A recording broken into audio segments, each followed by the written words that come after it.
आत्मा इतनी सूक्ष्म और तीखी है, बस इसको क्लियर हमको करनी है, कहीं और नहीं उलझाना है। जितना क्लियर रखोगे आत्मा अपने आप को सेल्फ कंट्रोल कर सकेगी, अपने आप को झूठ से बचा सकेगी, अपने आप को गलत कर्म से बचा सकेगी।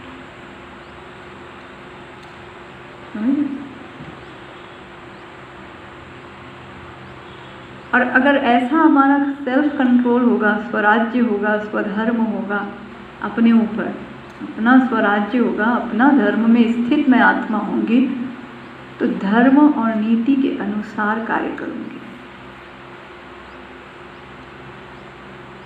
धर्म माना मेरे ये 7 गुण,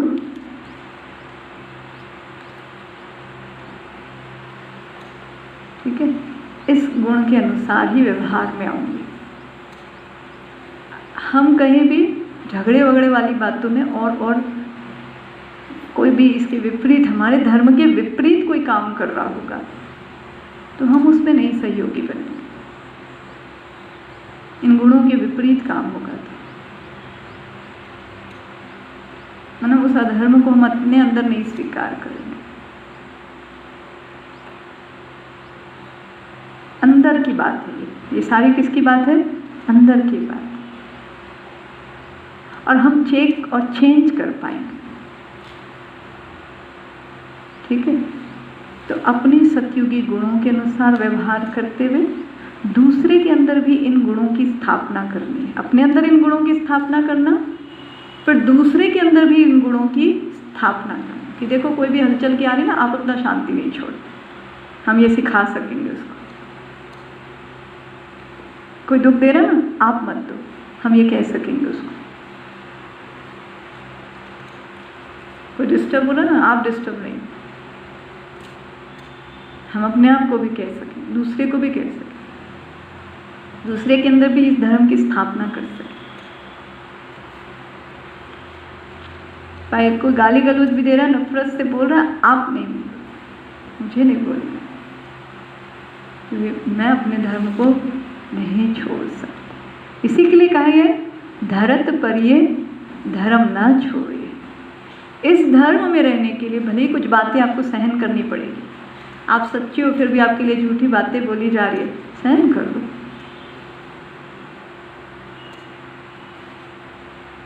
आप शांति से चल रहे हो, फिर भी हो सकता है कोई और बात आपके लिए बोली जाए। आप ईमानदारी से चल रहे हो, फिर भी कोई ऐसा कुछ बात आ सकती है। फिर आप उस ब्लेम के प्रभाव में नहीं आओगे। आप अपने धर्म के अनुसार शांति से ही व्यवहार करो, जिद सिद्ध में नहीं आएंगे हम, जिद सिद्ध में नहीं आएंगे। इसने बोल भी दिया तो ऐसा लगेगा कोई बात नहीं, चलो ठीक है, उसका आज मूड ठीक नहीं था ना, इसलिए ऐसा बोल दिया आज, ठीक है ना। और हमको भी फिर कभी किसी से किनारा करने की आवश्यकता नहीं लगेगी, और हम भी कभी किसी से किनारा नहीं करेंगे।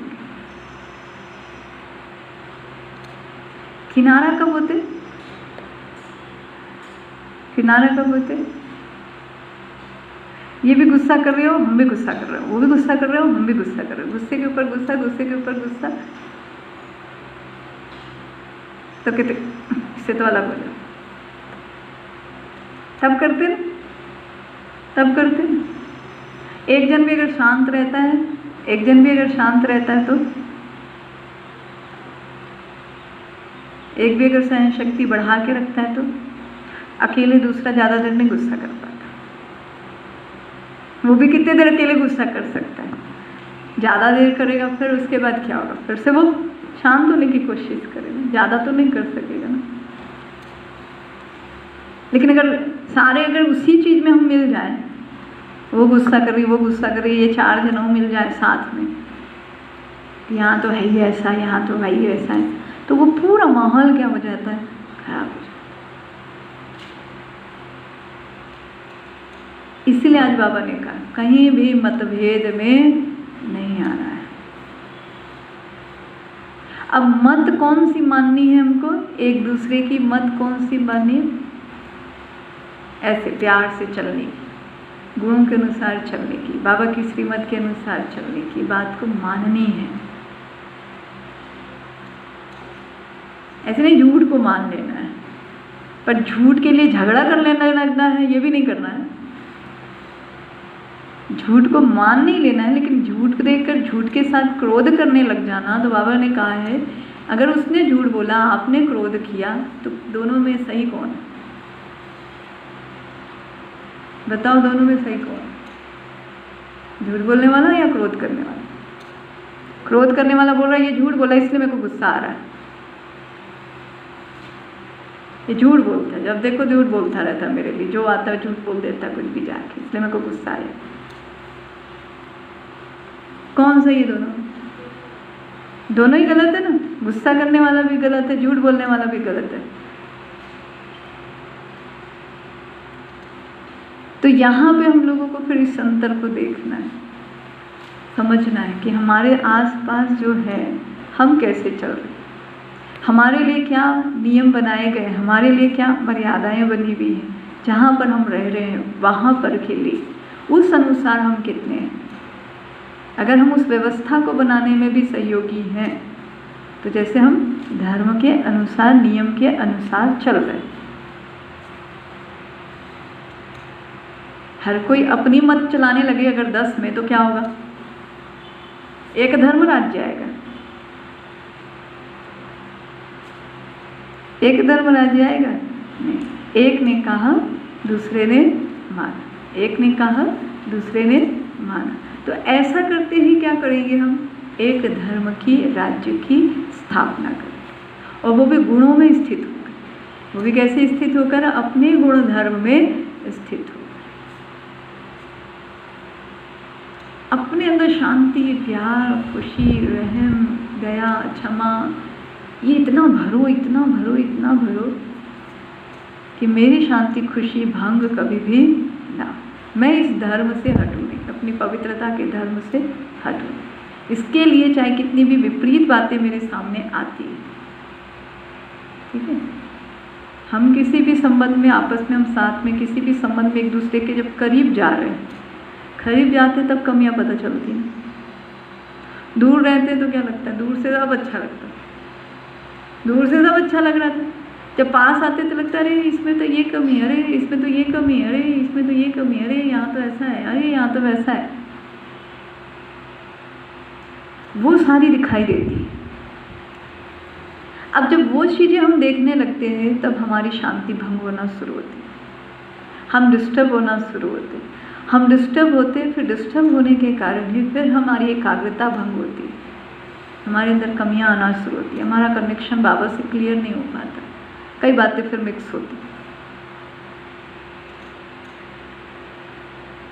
ठीक है। इसलिए बाबा ने कहा किसी और को मत देखो, इसलिए बाबा ने क्या कहा? किसी को नहीं देखो। किसको देखो? अपने को देखो।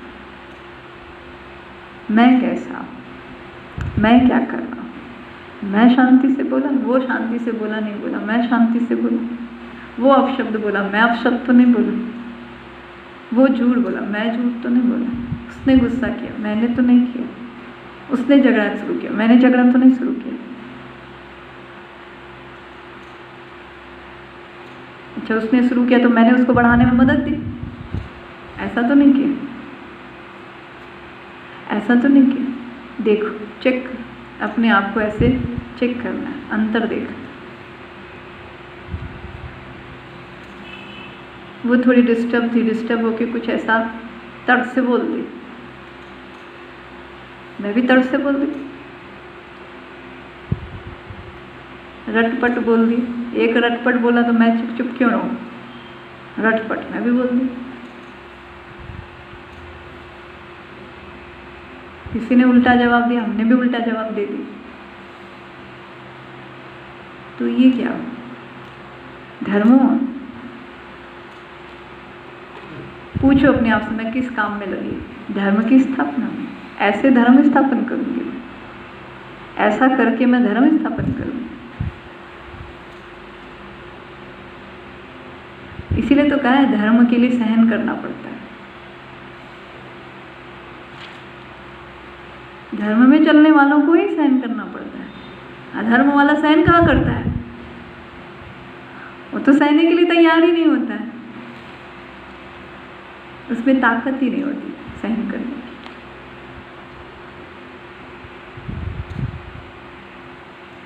उसमें मोल्ड होने की ताकत नहीं होती। इसलिए हमको अपने धर्म को बढ़ाना, अपनी धर्म की शक्ति को क्या करना, बढ़ाना। और इस धर्म में स्थित होकर ही हम सतयुग की दुनिया लाएंगे। ठीक है, तो छीड़ खानी, मुझे सबसे प्यार से चलना है। बल्कि कोई नहीं चल रहा हो ना प्यार से, वहाँ पे भी कोशिश करनी चाहिए कि मतभेद खत्म हो जाए, प्यार से मान जाए, तो ज़्यादा अच्छा है। फिर भी अगर कोई नहीं समझता, अपनी जिद में उल्टा करता है, तो फिर बाबा बैठा करने के लिए। हम किसी को सजा नहीं दे सकते, हम किसी को सजा नहीं दे सकते। कल बहुत अच्छी बात राजू भाई जी की क्लास में सुनी कि हम दो रूप बाबा के नहीं ले सकते, एक बाप का और दूसरा धर्मराज का। बाबा ही बाप है, हम किसी को बच्चे नहीं, अपना बच्चा नहीं कह सकेंगे, प्रॉपर्टी हम नहीं दे सकते ना किसी को। बाप तो केवल एक, और कोई अगर गलती करता है ना तो धर्मराज भी वो एक। सजा देने का अधिकार हमको नहीं। हम गाइड कर सकते हैं, समझा सकते हैं, भाई ऐसा नहीं ऐसा करो, परंतु हम किसी को मार पीट या गाली गलौज या इसको सुधार के रहूँगा ऐसे हम नहीं करें, इसको सबक सिखा के रखूँगी ऐसा नहीं कर सकते। किसी को नीचा नहीं दिखा सकते, किसी को सजा नहीं दे सकते। आज भी बाबा ने कहा मैं सजा नहीं देता, अगर मैं सजा दूँ तो मुझे फांसी पर लटका दे, अगर मैं सजा दूँ तो मुझे फांसी, शंकर अगर विनाश करे तो शंकर को फांसी पर लटका दे। ये तो मनुष्य अपने कर्म के अनुसार अपने ही कर्म का फल सुख और दुख अनुभव करते हैं।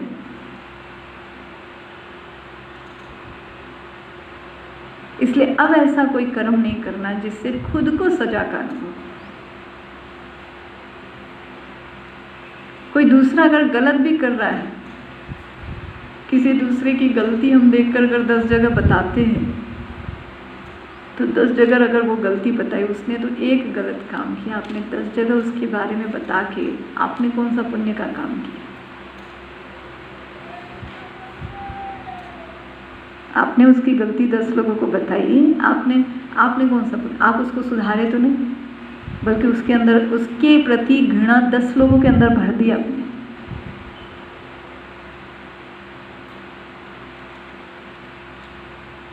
इतने डिटैच नहीं है ना, सभी न्यारे प्यारे नहीं है।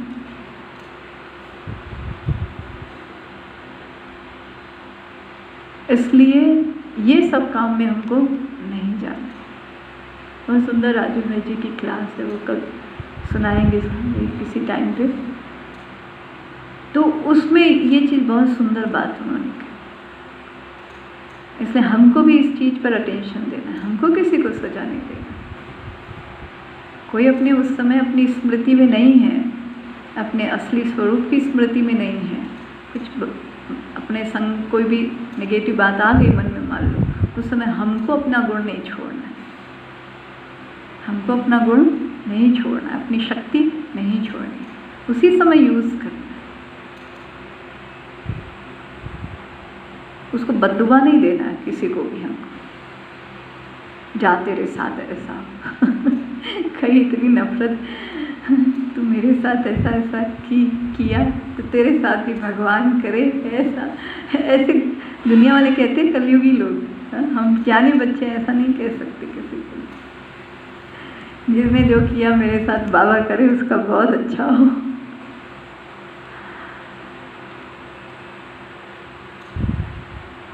ठीक है, तो हमको ये चीज़, हमको अपना धर्म, इस धर्म में स्थित रहकर जो हमसे वाइब्रेशन फैलते हैं, ये सतयुग लाएंगे। हमारी पवित्र दृष्टि जो है एक दूसरे के लिए, वो सतयुग लाएगी। हमारे जो पवित्र विचार हैं वो सतयुग लाएंगे। हमारे जो श्रेष्ठ शुद्ध भावनाएं एक दूसरे के लिए है, विश्व के लिए है, ये शुभ कामना है कि अब ये दुनिया स्वर्ग बननी है, फिर से लोग एक मत हो जाएंगे, फिर से एक धर्म दुनिया में आएगा, फिर से एक राज्य होगा, फिर से सबके लिए जीवन में सुख शांति होगी, फिर से दुनिया में स्वर्ग आएगा। ये संकल्पों की जो हम श्रेष्ठ रचना कर रहे हैं, ये संकल्प से ही हम नई सृष्टि बनाने का कार्य कर रहे हैं। अगर हम ये दुनिया को देख के कहाँ ये दुनिया स्वर्ग आएगी, मेरे को तो लगता नहीं है दुनिया को देख के स्वर्ग बनेगा। अब बताओ, अगर ब्राह्मण ये देख कर अगर ऐसे संकल्प चलाए तो कौन सी दुनिया बना रहे? आपने संकल्प की एनर्जी कौन सी दुनिया को दे दी? नर्क की दुनिया को दे दी। आज आपके सामने निगेटिव दुनिया दिखाई दे रही है, झगड़े वाली, पर ये सोचो आज ऐसी दुनिया, कल देखो कितनी शांति वाली दुनिया आने वाली है, जस्ट इसके अपोजिट, जहाँ हम सब प्यार से रहेंगे। नहीं, ऐसा संकल्प। तो संकल्प से हम क्या करेंगे? सृष्टि रचेंगे। ठीक है, तो सतयुग दुनिया हम अपने दैवी धर्म में स्थित होकर लाएंगे, चीरखंड होकर प्यार से एक दूसरे के साथ चलेंगे। अपने अंदर धर्म की स्थापना होगी तो नेचुरल में प्यार से व्यवहार कर सकूंगी ना, अगर अपने में मेरे को स्थिर रहना आ गया तो। फिर दूसरी चीज़, बाबा ने जो बेहद के वैराग्य की बात कही, अब इस कलयुगी दुनिया से वैराग्य है हमारा, और 5 विकारों का संन्यास, पक्का संन्यास। जो चीज़ छोड़ दी जाती है ना, उसकी तरफ देखी भी नहीं जाती। अभी हम लोगों से लहसुन प्याज छूट गया, सामने रखा होगा ना,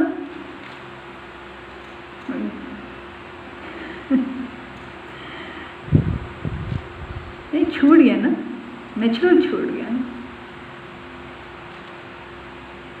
छोड़ दिया ना, समझ आ गई ना, देवता बन रहा हूँ मैं, देवताओं का भोजन ही नहीं है ये, इसलिए छोड़ दिया। इसी तरीके से बेहद का वैराग्य, इस दुनिया के चाहे कितने भी ऐसो आराम की चीज़ें मेरे पास आ जाए, है या नहीं, दोनों बातें है तो भी, नहीं भी तो भी, उसकी तरफ मेरी नज़र ना जाए।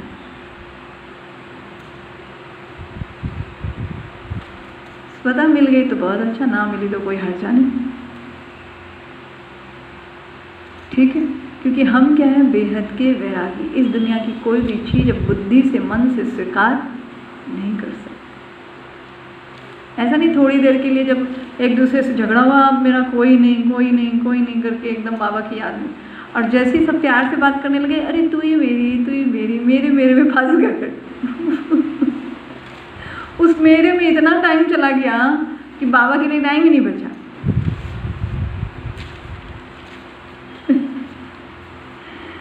तो वैसा नहीं, वैराग्य हमारा जब सब कुछ अच्छा है तो भी, नहीं है तो भी, हमारा इस कलयुगी दुनिया से क्या हो? पूरा वैराग्य।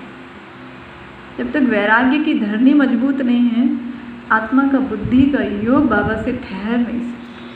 जिसको यहाँ के सुखों की इच्छा है अभी भी, इस दुनिया के सुखों की इच्छा है अभी भी, तो उनकी स्थिति पूरी नहीं बन पाती, वापस स्थिति नीचे आती।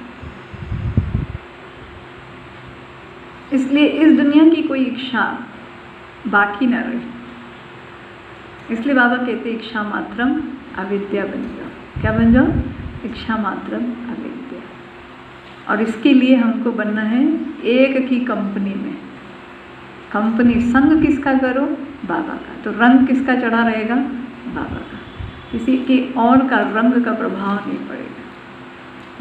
और बाबा का संग इतना पक्का हो कि बाबा से कोई मुझे अलग ना कर सके। कंपेनियन है ना, साथी है ना, बाबा मेरे हर समय साथी है ना। तो बाबा को हमेशा कंपनी में, बाबा की कंपनी में बाबा को अपने कंपेनियन बनाकर रखना है। तो जितना इसके संग के रंग में रहेंगे तो व्यर्थ में इंटरेस्ट ही नहीं जाएगा। बाबा से जो बातें चल रही है उसमें मज़ा आ रहा है, बाबा के साथ जो अनुभव हो रहा है उसमें मज़ा आ रहा है। ठीक है ना। और जो फिर बाबा हमसे कराना चाह रहा है वो करने में हमको मज़ा आ रहा है, चाहे हम अकेले में हैं, चाहे हम सबके बीच में भी हैं। हम सबके बीच में भी जब हैं तब भी उसकी कंपनी और कंपेनियन को नहीं भूलो। अकेले में अकेलापन तो लगेगा ही नहीं, अगर अकेले में भी अगर बाबा को साथ महसूस कर रहे हो तो। जब एक दो ही साथ में हमारे, तो ऐसा नहीं लगेगा कि मैं अकेले ही कर रहा हूँ, मैं अकेला कितना करूँ, मैं कितना करूँ, ऐसे मैं अकेला करते रहते ना जो, तो वो अकेलापन फिर दुखी करता है, वैसा दुखी कर देता है। लेकिन अगर ये सोचे कि बाबा मेरे साथ है, बाबा मेरे साथ करा रहा है, बाबा मेरे साथ खड़ा है, तो उसकी कंपनी और कंपेनियन में आपकी पावर काम करेगी। लेकिन जब सब संगठन के बीच में भी है ना, तो संगठन के बीच में इतने भी ज़्यादा अंदर से ना अटैच हो जाओ कि उसकी कंपनी को भूल जाओ। फिर कई बार उस संगठन जैसा होता है उस संगठन के अनुसार बन जाते। अगर संगठन हमको व्यर्थ बातों वाला मिल जाता है ना, तो हम उसके साथ वैसे बन जाते। अगर संगठन हमको डिस्टर्ब करने वाला, माहौल बनाने वाला, तो हम उसके साथ वैसे बन जाते।